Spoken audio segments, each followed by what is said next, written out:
Hi there, I'm going to be talking about the smart meter which I've got over here, and as you can see it's got pence per hour on there and electricity up there, and it says usage now. Okay, the time's on there. So as you can see, the pence per hour fluctuates depending on what's being used. If you're using a kettle, you might see it going up to 50 pence per hour. That doesn't mean you're using 50 pence at that time.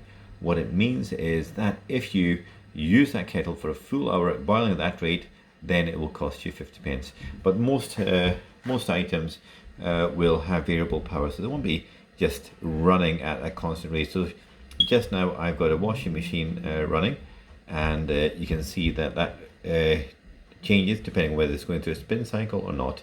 Okay, so the next thing we're going to look at is what the buttons do.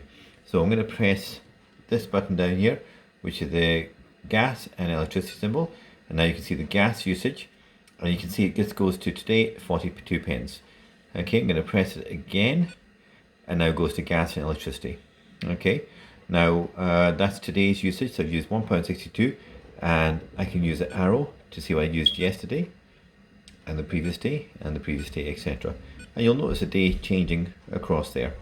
So let's go back to a week setting, and there's a week and there's a month. I can see what I used last month and the month before. You can see those are quite high figures. So what I'm going to do now is just switch on to electricity. Now, electricity allows you one more thing to do, which is to go down to usage now. So that's usage currently. So as you can see, it's variating because I have a washing machine running at the same time. That's going to pull it up and down. Why is the usage now quite important? Because if you're going to sleep and you're waking up in the morning and you've used a lot of electricity, and how do we go back? We press this calendar button again, and if the today one, let's say said 80 pence when you wake up in the morning, and you're not using electricity for heating, then there's potentially that you have, I'll just bring it back to usage, potentially you have something draining electricity at night, and that could be anything from a computer that's plugged in to television that's on standby, etc. So what you want to do is go around them, switch off all the electricity, and see exactly what may be causing the drain at night. Okay, so other thing to note is that you have this usage now, this dial here, which can be used to give you set a budget, etc., and it will set an alarm off when it goes off. I tend to rely on the daily usage and see if I can impinge on those.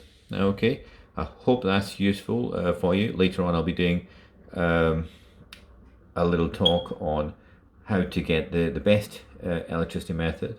Most of you will use GoCompare and those sites. However, you may find that they actually save you about £100 a year each time you use it. You might be wondering that if you've been using it for the last 8 years, how come you're paying gas and electricity at the similar kind of rate? And the reason for that is because the figures are not as you see.